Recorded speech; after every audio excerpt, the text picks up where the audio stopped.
हमें एकेडमी का सीन दिखाया रहता है जहाँ पे जेन वो हमारी रीने को लेटर लिख रही थी। डियर रीने, अब जब के स्कूल फेस्टिवल ओवर हो गया है तो मैं तुम्हें फाइनली ये लेटर लिख रही हूँ। और जब से मैंने तुम्हारे साथ रूम शेयर करना शुरू किया है ना, तुम सोच रही होगी कि अभी मैं तुम्हें ये लेटर क्यों लिख रही हूँ। लेकिन मैं डायरेक्टली ये लिखे बगैर तुम्हें बताना चाहती थी, फिर भी मुझे माफ कर दो कि मैं इसको लिख के बता रही हूँ तुम्हें। हालांकि मेरे पास इतनी स्ट्रेंथ नहीं है कि मैं डायरेक्टली तुमसे कन्फेस कर सकूं, इसीलिए मैं ये लिख रही हूँ। क्योंकि ये सब कुछ बहुत लंबे अरसे पहले शुरू हुआ था। और तब दूसरी तरफ हमारी रीने जब वो अपनी क्लास में आती है ना, तो तब उसके साथ वाले डेस्क पे एक चिट पड़ी हुई थी। वो सोचती है ये नोट ये किसने छोड़ दिया। तो तब जेन वो अपनी लेटर में आगे लिख रही थी, सच ये है कि मैं तुम्हारी रूममेट बाय चांस नहीं बनी थी। असल में मुझे किसी ने ऑफर किया था कि वो मेरी फैमिली का कर्जा माफ कर देगा अगर मैंने तुम्हारी इन्फॉर्मेशन उसको बताई, और इसी तरह हम लोग रूममेट्स बन गए।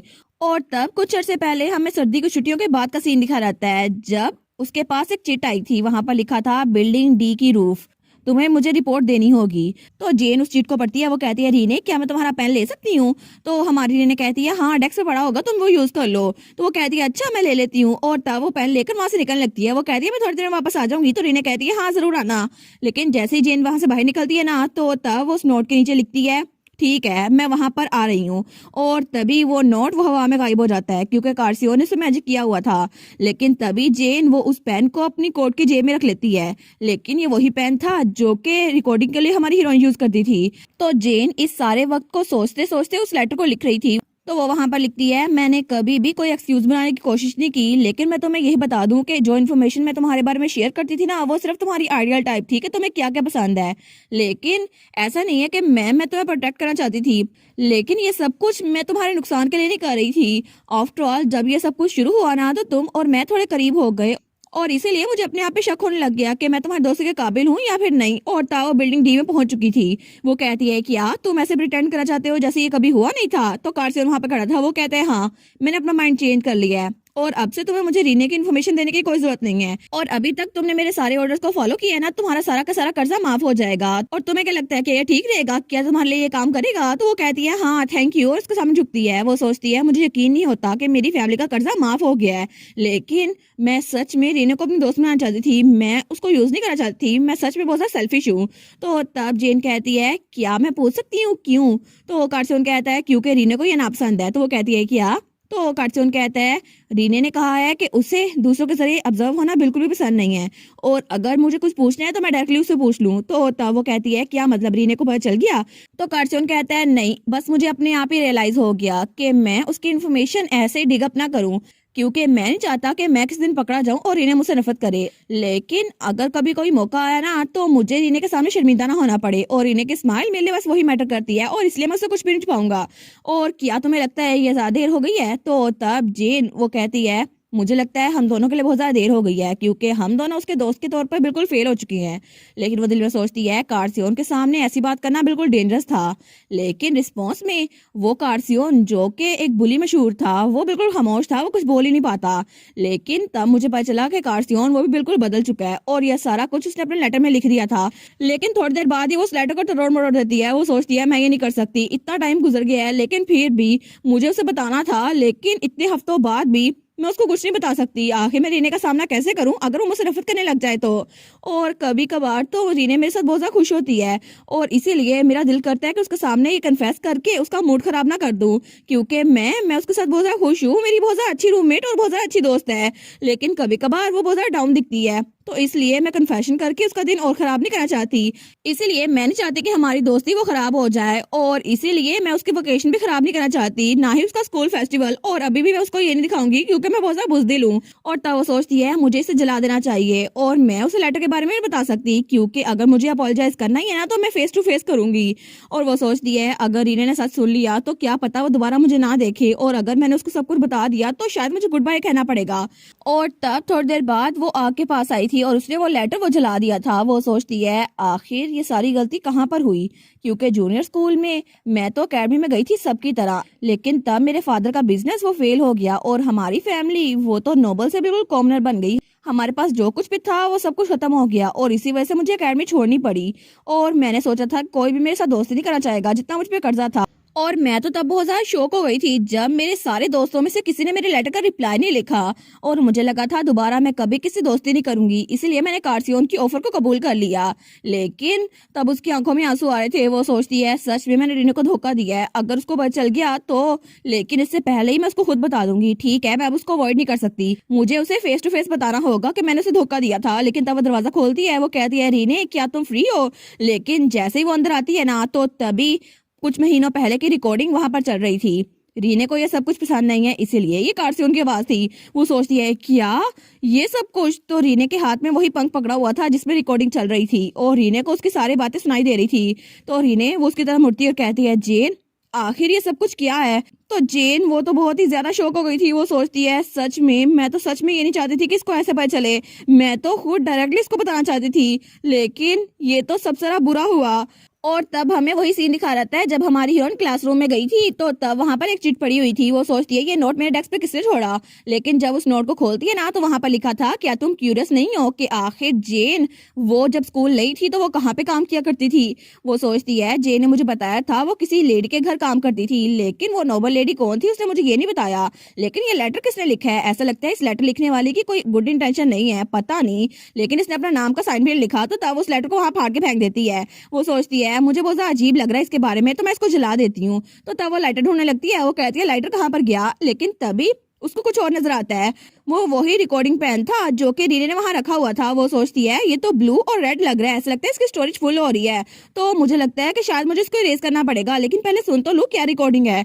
और तभी जब वो प्ले करती है तो वही कुछ महीनों पहले की रिकॉर्डिंग उसके सामने प्ले हो रही थी जब जेन और कार्सियोन ने आखिरी बात उसके बारे में बात की थी। तो तब उसके सामने वो सारी बातें आ रही थी जब जेन ने कहा था क्या सच में तुम इसको खत्म करना चाहते हो? तो कार्सियोन ने कहा था हाँ बिल्कुल, क्योंकि रीने को ये सब कुछ पसंद नहीं है। और तभी जेन वो कमरे में आई थी तो रीने कहती है जेन आखिर ये सब कुछ क्या है? तो जेन वो कहती है मुझे माफ कर दो, मैं सच में माफी मांगती हूँ रीने। और वो बेचारी तो बहुत ज्यादा डर गई थी। वो कहती है मैं तुम्हें बहुत लंबे अरसे पहले बताना चाहती थी, असल में सच ये है। और तब बिल्कुल खामोश हो गई थी। तो रीने वो उसको देखती है। तो जेन कहती है बात ये है कि स्कूल में वापस आने से पहले मैं हाउस लिसेंटियस में काम करती थी कार्सियोन के घर में। असल में मैं उसकी मॉम की मेट थी, लेकिन जो रीजन थी कि मैं तुम्हारी क्लासमेट बनी और तुम्हारे साथ क्लोज बनी क्योंकि लॉर्ड कार्सियोन ने मुझे ऑर्डर दिया था और उसके एक्सचेंज में जो इन्फॉर्मेशन मैं उनको देती थी। तो हमारे कहती है तुम्हें क्या मिलता था उसके बदले में? तुम्हें क्या मिलता था? वो कहती है पैसे, तुम्हारी इन्फॉर्मेशन सेल करने के बदले मुझे पैसे मिलते थे क्योंकि मेरी फैमिली बहुत ज्यादा कर्जा था इसलिए। तो रीने कहती है तो इसका मतलब है कार्सियोन उसने तुम्हें भेजा ताकि तुम मुझ पे नजर रख सको और तुमने ये सारी की सारी बातें शुरू से मुझसे छुपा के रखी, पूरा 1 साल हो गया तुमने मुझे बताया भी नहीं। और जब मैं कार्सियोन से बात करती थी या तुम उससे मिलती थी तो तुम ऐसे एक्ट करती थी जैसे तुम उसे जानती नहीं हो और मुझे लगा था कि तुम मेरी दोस्त हो, लेकिन सारे वक्त में तुम मुझसे झूठ बोल रही थी। तो जेन वो तो बहुत ज्यादा शर्मिंदा थी। वो कहती है मुझे माफ कर दो रीने। लेकिन तभी रीने वो उस पंख को जोर से पकड़ती है और जमीन पे फेंक देती है। वो कहती है सैरा ब्लेंडी की बजाय मुझे लगता है मुझे तुमसे फिक्रमंद होना चाहिए था क्योंकि वो तो जो भी है सामने नजर आती है, लेकिन तुम तो छुपके वार करती हो और वहां से जाने लगती है। तो जेन उसका हाथ पकड़ती है और कहती है प्लीज मत जाओ रीने, अगर जाना है तो मुझे जाना पड़ेगा क्योंकि मैंने तुम्हें झूठ बोला था और इसलिए मैं यहाँ से निकलती हूँ। और तब जेन वहां से चली गई थी। लेकिन जब वहां से जाने लगती है ना तो वो दरवाजे के पास जाकर कहती है आई एम सॉरी, मैं सच में बहुत ज्यादा शर्मिंदा हूँ। और उसके बाद जेन वहां से निकल गई थी। तो हमारी रीने वो कमरे में अकेली थी, लेकिन तभी वो जमीन पे बैठ जाती है। तो वो सोचती है आई विश वो मुझे कहती ये सब कुछ सच नहीं है, या फिर वो मुझे कुछ बताती किसी ने सेटअप किया है, या फिर वो मुझसे माफी मांगती कहती उसको पैसे की जरूरत थी इसलिए ये सब कुछ किया है। लेकिन उसने कुछ भी नहीं कहा और यहाँ से निकल गई। और जेन वो भी कमरे से बाहर आकर जमीन पे बैठ गई थी। वो सोचती है मैंने उसे धोखा दिया, मैंने बहुत ज्यादा बुरा किया। लेकिन हमारी रीने उसको तो फिर से पैनिक अटैक आ रहा था। वो सोचती है मेरा दिल कितनी बुरी तरह से टूटा है ना, मैं बर्दाश्त नहीं कर सकती। मॉम डैड कोई तो मुझे जवाब दे, आखिर मैं सूरत हाल में क्या करूं, मैं क्या करूं? यहाँ पर कोई भी नहीं है जो सच में मेरे साथ मुखलिस हो।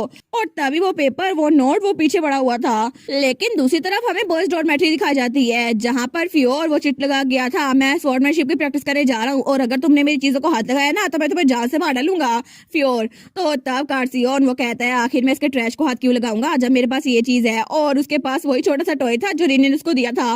वो सोचता है स्कूल फेस्टिवल में रीने ने ये मुझे दिया था और वो मेरे लिए जीती थी और सिर्फ मेरे लिए जीती थी। वो सोचता है कितना अच्छा हुआ ना, सच में मैं और रीने इकट्ठे थे और हमने हैप्पी मेमोरीज बनाई। लेकिन तभी रीने वो बॉयज डॉर्मेट्री की तरफ भाग रही थी और तभी वो आहिस्ता आवाज में कहती है कारसियोन, तो कारसियोन को उसकी आवाज आ जाती है। वो कहता है सच में रीने, ये तो वही है ना। तो तब वो बहुत खुश हो गया था, तो जल्दी से टेलीपोर्ट होकर उसके पास आता है। वो कहता है रीने तुम यहाँ पर क्या कर रही हो, अगर तुम्हें कोई काम था तो मुझे बता देती, मैं आ जाता। लेकिन तब वो कहता है क्या तुम्हें किस चीज की जरूरत है, मुझे बता दो ना, मैं कर दूंगा। वो कहती है मुझे मुझे किस चीज की जरूरत है।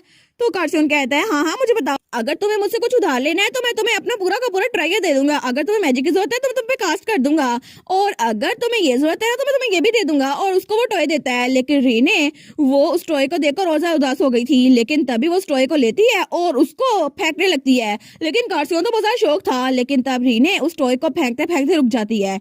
वो कहती है कार्सियन क्या तुम सच में मुझे पसंद करते हो। तो कार्सियन कहता है क्या।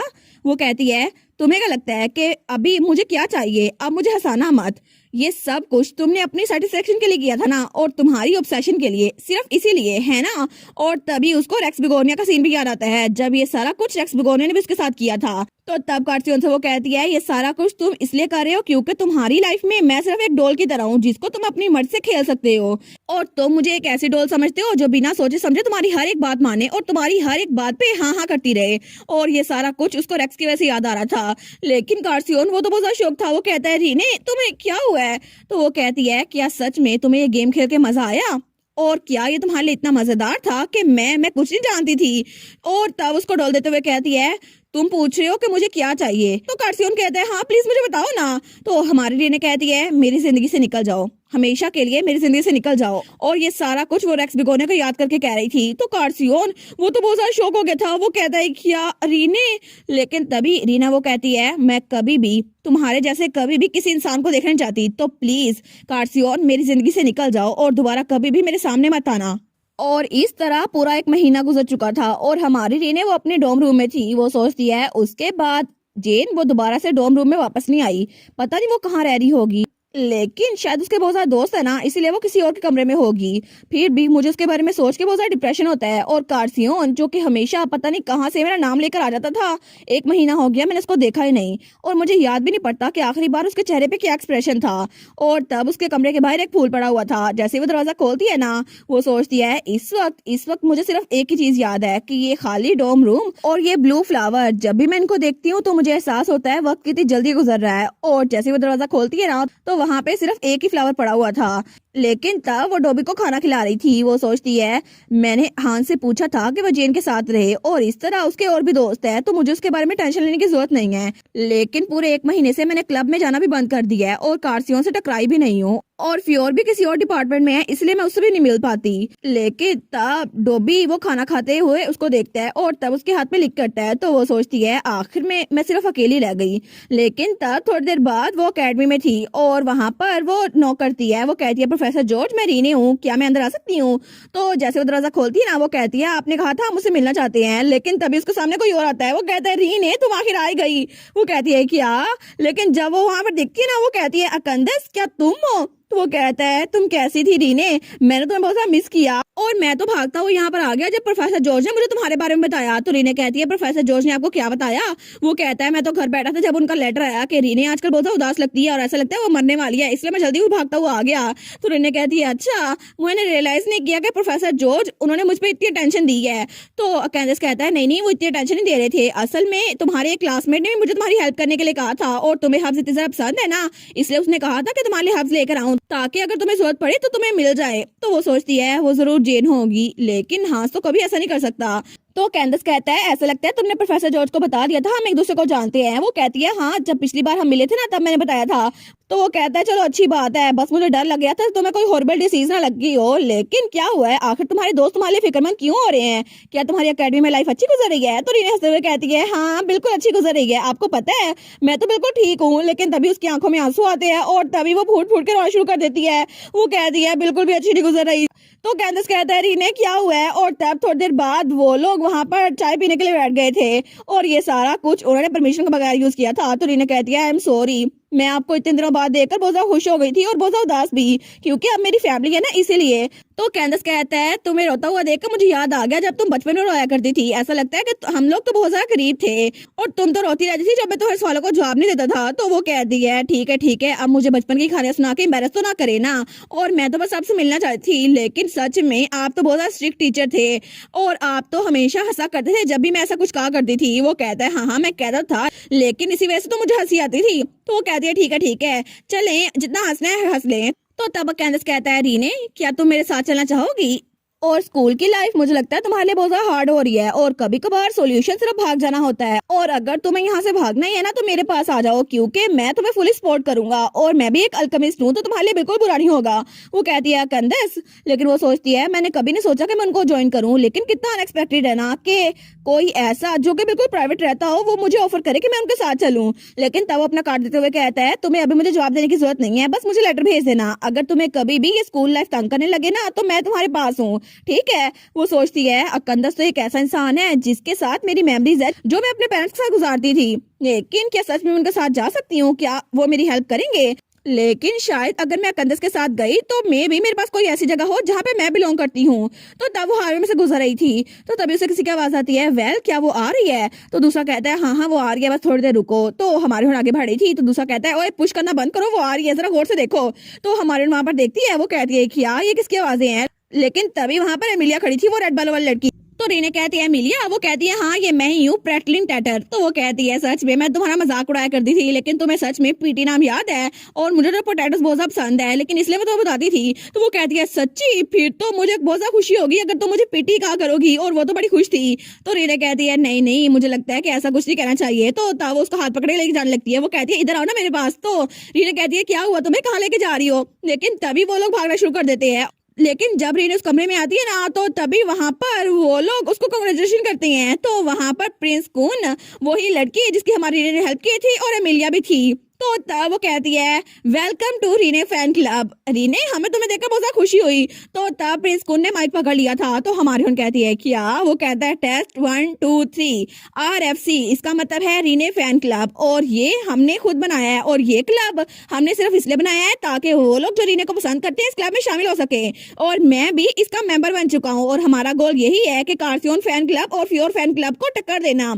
और इसलिए हम चाहते हैं कि रीने का फैन क्लब और जरा फूले फले। तो एमिलिया कहती है ओए एग्जैजरेट करना बंद करो। दूसरी भी कहती है हम लोग नॉर्मल एक्सप्लेनेशन नहीं कर सकते। तो हमारी उन कहती है ये सब कुछ क्या है? वेल मैंने पीटी और कुन को तो देखा हुआ है, लेकिन तुम तो नैन्सी हो ना जो साथ वाले कमरे में रहती है, लेकिन तुम यहाँ पर क्यों आई? तो नैन्सी कहती है वेल तुम्हें याद है ना तुमने वो एंटी स्वेट प्रोडक्ट मुझे दिया था। तो हमारी उन कहती है अच्छा तुम्हें पता चल गया? वो कहती है हाँ बिल्कुल, रूमर्स पहले फैल चुके थे कि तुम उसको बनाती हो, लेकिन इसके अलावा भी यहाँ पर बहुत सारे मेंबर्स हैं, और रीने का फैन क्लब वो तो बहुत ही ज्यादा मशहूर था। तो हमारी उन कहती है और भी सारे लोग हैं। तो वो कहती है हाँ तुम्हें पता हो या ना हो, लेकिन बहुत सारे लोग की तुमने हेल्प की है। तो रीने कहती है सच में? तो एमिलिया कहती है तुम्हें क्रिस याद है? वो हर्बलिज्म में लोएस्ट था पूरे साल में, लेकिन जब से उसने क्लब ज्वाइन किया ना तुम उसकी रोल मॉडल बन गई हो, और अब से वो भी तुम्हें बहुत ज्यादा पसंद करने लग गया है, और इसके अलावा भी इतने सारे लोग हैं। तो रीने कहती है अच्छा, लेकिन वो सोचती है आखिर पीटी पूरा दिन करती क्या रहती है। लेकिन तब उसको बाकी लोग के बारे में बता रही थी। वो कहती है रीने आखिर तुम्हें कोई आइडिया है भी या नहीं कि कितने सारे लोग तुमसे इंस्पायर हो चुके हैं और तुम कितनी ज्यादा अच्छी हो?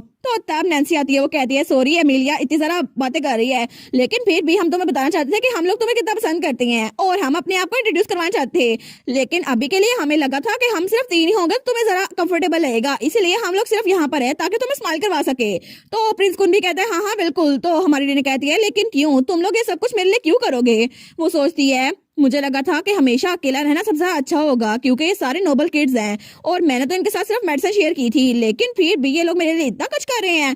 तो एमिलिया कहती है तुम्हारा क्या मतलब है? क्यों? क्या ये ऑब्वियस नहीं है? क्योंकि हम तुम्हारी हेल्प करना चाहते हैं जैसे तुमने हमारी हेल्प की थी, और हम तुम्हारे क्लोज फ्रेंड चाहे ना हो, लेकिन फिर भी हम तुमसे दोस्ती करना चाहते हैं। तो नैन्सी कहती है ये सारा कुछ कुन का आइडिया था, लेकिन अमीलिया ने सारा शोर चुरा दिया। तो वो कहती है तुम्हें कोई मसला है? तो हमारी हीरोइन सोचती है अच्छा तो अब मैं समझ गई, मैं समझती थी कि इस दुनिया में मैं अकेली हूँ, लेकिन मैं बिल्कुल भी नहीं थी। और वहां पे वो तीनों लड़ी जा रही थी, अगर तुम्हें कोई मसला है ना तो पहले रैप बैटल तैयार कर लो। वो कहती है तुम तैयार हो? लेकिन तब नैन्सी उन दोनों को रोकी जा रही थी। तो हमारी हीरोइन सोचती है अकेंदस मैं यहाँ पर रहने वाली हूँ क्योंकि मेरे पास यहाँ रुकने की एक वजह आज है, अब मैं तुम्हारे साथ ही जाऊंगी और मुझे ये टास्क कंप्लीट करना होगा, क्योंकि चाहे जितना मर्जी वक्त हो जाए लेकिन मुझे यहाँ रह के वो फिनिश करना होगा जो कि मैं करना चाहती हूँ। और तब दूसरी तरफ कार्सियोन वो अपने कमरे में बैठा हुआ था, क्योंकि रीने ने पूरे 1 महीने से उसे बुलाया नहीं था और वो तो बहुत ही ज्यादा उदास था। और तब हमें रीने के फैन क्लब का फर्नीचर दिखाया जाता है, जहाँ पे मेक शिफ्ट बेड था जिसके इंग्रेडिएंट थे 6 डेस्क और 7 ब्लैंकेट्स को मिलाकर 2 किचन मिलाने हैं और बेड बन गया।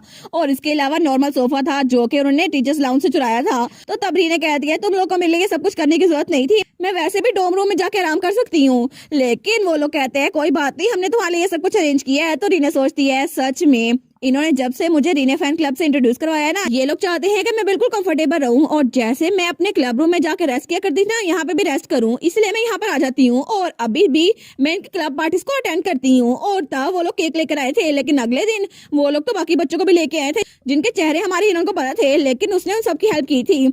तो तब हमारी हीरोइन वो रूम से बाहर निकलने लगती है। वो सोचती है लगता है मैं आज कुछ ज्यादा ही सो गई, लेकिन तब वहां से निकल रही थी वो सोचती है अच्छा ये वाला एरिया ये तो ज्यादा लोग यूज नहीं करते, लेकिन इसलिए तो उन्होंने ये क्लब रूम यहाँ पे बनाया है। लेकिन जब वो आगे बढ़ रही थी तो वहां पे रुकती है, क्योंकि आगे से कार्सियोन आ रहा था।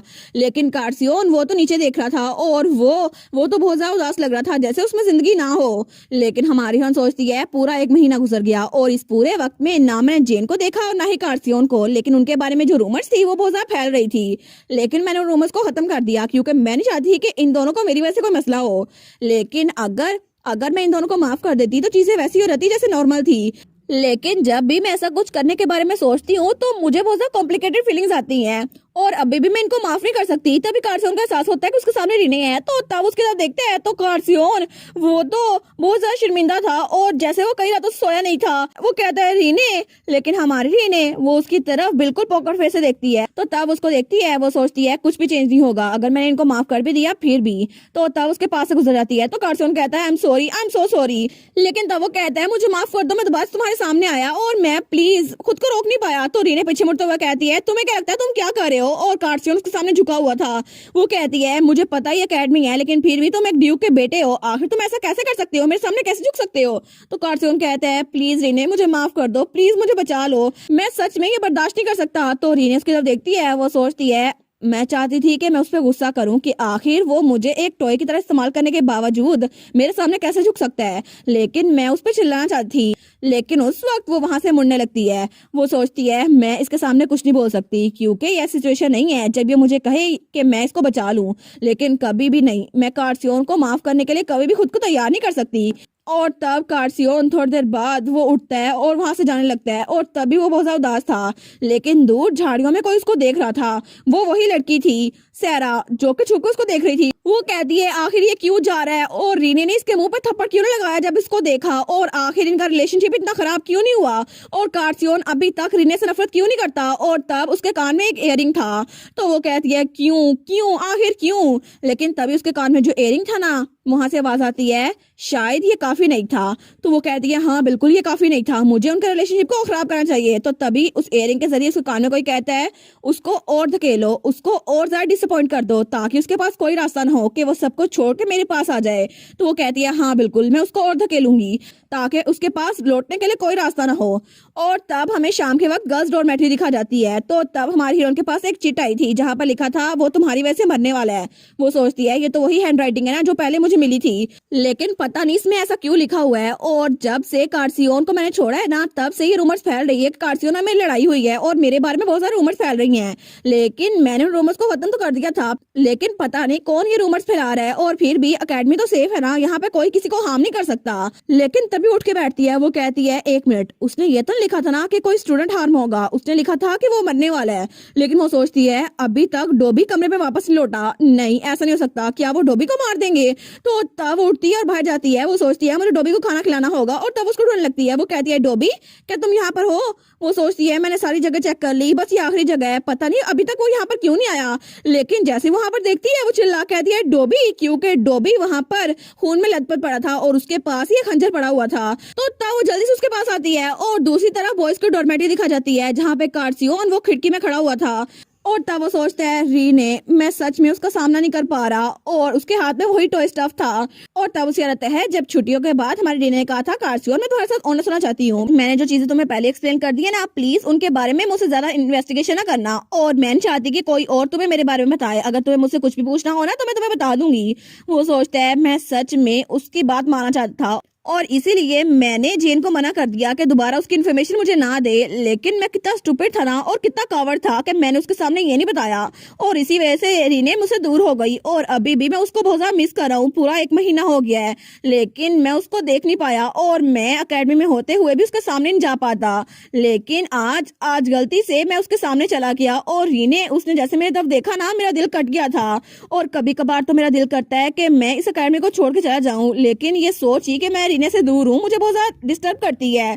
और तभी उसको रीने की आवाज आती है कारसियोन, तो वो कहता है क्या रीने, तो तब रीने की आवाज आती है प्लीज मेरी हेल्प करो, तो वो अपनी खिड़की से कूद जाता है। तो वहां नीचे रीने थी और उसके हाथ में डोबी पकड़ा हुआ था, तो जल्दी से कारसियोन उसके पास आता है। तो रीने रोई जा रही थी, वो कहती है कारसियोन डोबी डोबी सांस नहीं ले रहा, प्लीज कुछ तो करो, ये तो बहुत ज्यादा ठंडा हो गया है, मुझे पता है ये मॉन्स्टर है लेकिन फिर भी ये किसी एनिमल की तरह लगता है मुझे, और प्लीज डोबी ये मेरा इकलौता दोस्त बचा है, प्लीज उसको बचा लो। तो वो कहता है रीने फिक्र ना करो मैं तुम्हारी हेल्प कर सकता हूँ। तो तब अपना मैजिक यूज करता है, वो कहता है ये बिल्कुल ठीक रहेगा। तो तब रीने वो सोचती है उस वक्त उसकी आवाज मेरे कानों में मुझे बिल्कुल एक वार्मथ लग रही थी और जैसे मेरी पूरी बॉडी पुरसुकून हो गई हो। और जब कारसियो ने कहा ना सब कुछ ठीक हो जाएगा तो मुझे लगा सच में सब कुछ ठीक हो जाएगा और इसीलिए मैं बिल्कुल पुरसुकून हो गई थी। लेकिन तभी उसे डोबी की आवाज आती है ये, तो तब वो वहां पर देखती है तो वो कहती है डोबी तुम ठीक हो, तो डोबी बिल्कुल ठीक हो गया था। तो तब वो उसको गले लगाते हुए कहती है तुम्हें क्या हुआ था, मैं कितनी फिक्रमंद हो गई थी ना तुम्हारे बारे में। तो तब वो वूफ करता है, तो तब कारसियोन कहता है मैं बहुत ज्यादा खुश हूँ तुम्हें दोबारा स्माइल करता हुआ देखकर। लेकिन तभी रीने वो कहती है आखिर तुम इस बारे में इतना खुश क्यों हो, मैं तुम्हारे पास सिर्फ इसलिए आई क्योंकि मुझे तुम्हारी मदद की जरूरत थी। तो वो कहता है सच में मैंने तुम्हें हर्ट किया था लेकिन मैं ये कहना डिजर्व नहीं करता, लेकिन अगर तुम्हें मेरी मदद की जरूरत थी और मेरे पास आई हो तो ये बात मुझे बहुत ज्यादा खुश कर रही है और मैं कभी भी रीने तुम्हारी मदद करने से इनकार नहीं करूंगा। और मैं जानता हूँ कि मैं बहुत ज्यादा सेल्फिश हो रहा हूँ लेकिन रीने प्लीज मुझे माफ कर दो। तो हमारी रीने वो सोचती है ये हमेशा मेरे सामने ऐसे ही मुस्कुराता रहता था और ये इडियट बना मेरे सामने स्माइल करता रहता था और इस बात से मुझे खुशी होती थी और पहले मेरी ये हर एक बात पे ये हंसता भी था और रोता भी था, लेकिन ये तो रेक्स से बिल्कुल डिफरेंट है जिसको मेरी सेफ्टी की बिल्कुल परवाह नहीं है और कारसियो ने कभी भी मुझे हर्ट नहीं किया और जब भी मैं इसके साथ होती हूँ ना तो मुझे लगता है मैं बहुत ज्यादा ट्रेशर्ड और इम्पोर्टेंट इंसान हूँ। और रेक्स भी कौन है जिसके साथ मुझे बहुत ज्यादा डर लगता था, कारसियोन के साथ मुझे बिल्कुल भी कभी भी डर नहीं लगा। तो तब वो कारसियोन से कहती है किसी और काउच पे सोना बहुत ज्यादा कंफर्टेबल है, तो वो कहता है क्या। तो रीने आगे कहती है मैंने कभी भी फूलों के बारे में इतनी ज्यादा केयर नहीं की, ना ही उनको डेकोरेशन के तौर पर इस्तेमाल किया, लेकिन हर रोज कोई मेरे दरवाजे के बाहर फूल छोड़ जाता है इसलिए मैंने एक वेज खरीद लिया। और अब एक अकेले कमरे में रहना और अकेले रहकर सोचना मुझे बहुत ज्यादा अजीब लगता है और इसके अलावा मैं सच में तुमसे नफरत करना चाहती थी। और तब वो रोते हुए कहती है लेकिन मैं कर नहीं पाई। तो वो कहता है रीने तुम ठीक तो हो ना। तो हमारी रीने वो उसके पास होते हुए कहती है दोबारा कभी भी ऐसा कुछ मेरे साथ ना करना, क्योंकि ऐसा अगर दोबारा हुआ ना तो मैं तुम्हें दोबारा कभी माफ नहीं करूंगी। तो कार्सियोन वो कहता है बिल्कुल रीने ऐसा दोबारा कभी नहीं होगा। और तब फाइनली रीने ने कार्सियोन को माफ कर दिया था और दोनों फिर से इकट्ठे हो गए थे और कार्सियोन वो भी अपनी इस गलती पे बहुत ज्यादा शर्मिंदा था, लेकिन फाइनली दोनों की सुलह तो हो गई। और इसी के साथ ये वाला पार्ट यहीं पर ख़त्म। तो आप लोग बताइएगा आप लोग को ये पार्ट कैसा लगा और वीडियो को लाइक और चैनल को सब्सक्राइब लाजमी कीजिएगा। बाकी वीडियोस का लिंक भी स्क्रीन पर नज़र आ रहा होगा तो काइंडली उनको भी चेकआउट कर ले। और thank you so much for watching my videos. Stay safe, bye bye.